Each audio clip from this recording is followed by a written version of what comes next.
Kisah Mbah Hashim diminta istikharah tentang Pancasila.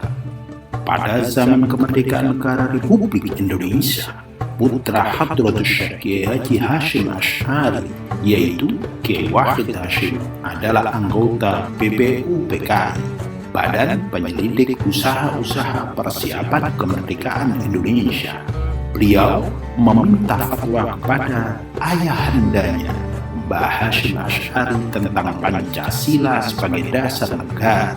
Apakah Pancasila itu sudah sesuai dengan syariat agama Islam atau belum sesuai? Mbah Hashim tak langsung menjawab permohonan putranya, tetapi beliau meminta waktu untuk bermunajat kepada Allah dengan melakukan tirakat puasa 3 hari. Tidak hanya puasa saja yang beliau lakukan saat itu, memohon petunjuk Allah Subhanahu wa Ta'ala. Beliau juga membaca surat Al-Fatihah sebanyak 350.000 kali. Bahkan tiap malam Mbah Hashim melakukan sholat sunnah hajat 2 rakaat. Rakaat pertama membaca surat At-Taubah 41 kali. Rakaat kedua membaca surat Al-Kahfi 41 kali. Setelah melakukan tirakat dan mendapatkan petunjuk Allah Subhanahu wa Ta'ala, Mbah Hashim mengatakan bahwa Pancasila sudah sesuai dengan syariat Islam. Akhirnya, Pancasila yang pada awalnya dicetuskan oleh Insinyur Soekarno, Presiden pertama Republik Indonesia, ditetapkan sebagai dasar negara Republik Indonesia. Karena Pancasila sudah sesuai dengan syariat Islam seperti petunjuk dari Allah melalui istikharah dari seorang waliullah yang sangat alim dan pendiri Nahdlatul Ulama, yaitu Hadratus Syekh Kiai Haji Hashim Asy'ari.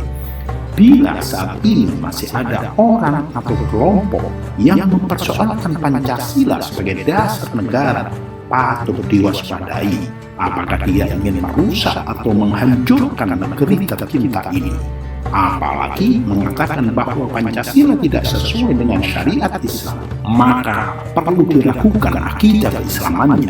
Karena Pancasila tersebut sudah melalui proses religi yang tinggi, yaitu petunjuk dari Allah Subhanahu wa Ta'ala. Berbanggalah Indonesia mempunyai dasar negara yang diridhoi oleh Allah Subhanahu wa Ta'ala. Pencetus Pancasila adalah Insinyur Soekarno, sedang pemberi fatwa Pancasila sesuai syariat Islam adalah Mbah Hashim Asy'ari.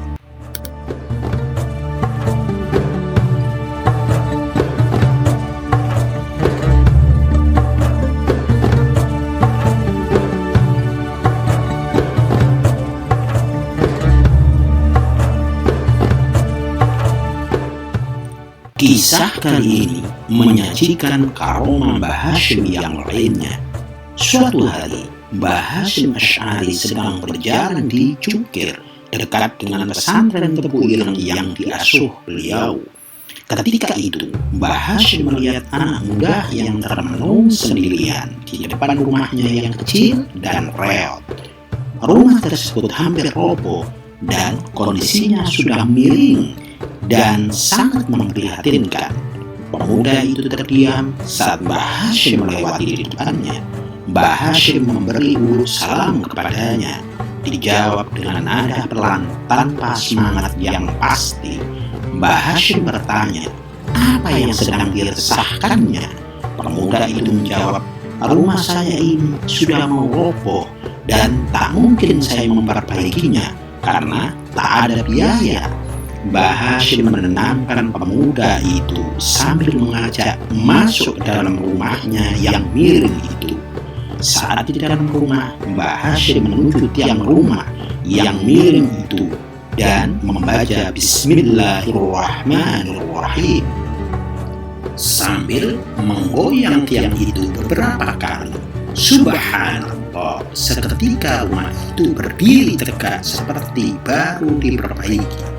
Tampak kegembiraan wajah pemuda yang tadinya merenung kesusahan tersebut sambil mengucapkan Alhamdulillah. Pemuda tersebut mengucapkan terima kasih ke Mbah Hashim Asy'ari. Mbah Hashim mengatakan, berterima kasihlah kepada Allah. Allah ijabah doa sehingga rumahmu bisa tegak kembali. Pemuda itu meneteskan air mata dan menatap sosok harisma Mbah Hashim yang sangat rendah diri tanpa menunjukkan kehebatannya dalam mendirikan rumah itu. Tak menyangka apa yang dikatakan Mbah Hashim, bahwa semua itu bantuan Allah semata. Beliau hanya berdoa saja. Betapa mulia tauladan yang diberikan sehingga tak ada rasa berjasa menolong orang. Semua diucapkan dari Allah.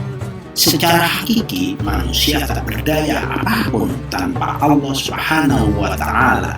Hanya orang yang mempunyai kadar keimanan yang tinggi selalu merasakan segala sesuatu yang terjadi itu karena Allah Subhanahu wa Ta'ala. Demikian pula sosok Mbah Hashim Asy'ari mampu memberikan tauladan kepada generasi penerusnya.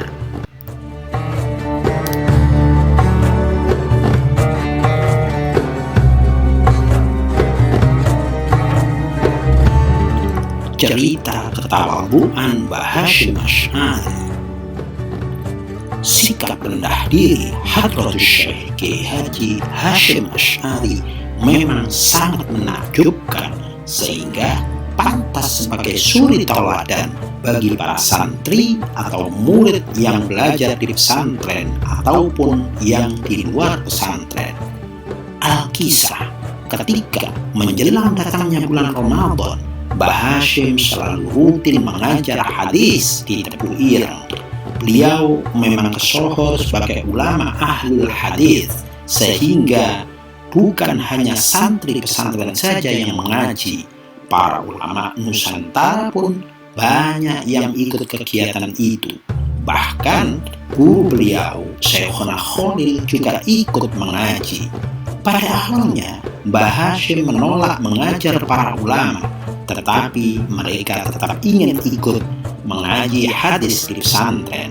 Akhirnya diperbolehkan ikut ngaji dengan satu syarat: para kiai yang mengaji tidak boleh mencuci pakaiannya. Sudah disiapkan santri yang bertugas mencuci pakaian kotor para kiai. Pengajian di bulan Ramadan biasanya sebulan penuh, dimulai tanggal 20 Sya'ban sampai 20 Ramadan setiap tahunnya.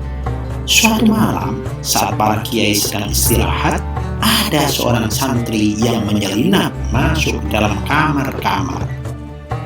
Santri tersebut mengambil pakaian kotor untuk dicuci. Saat itu ada salah satu kiai yang bangun dan penasaran.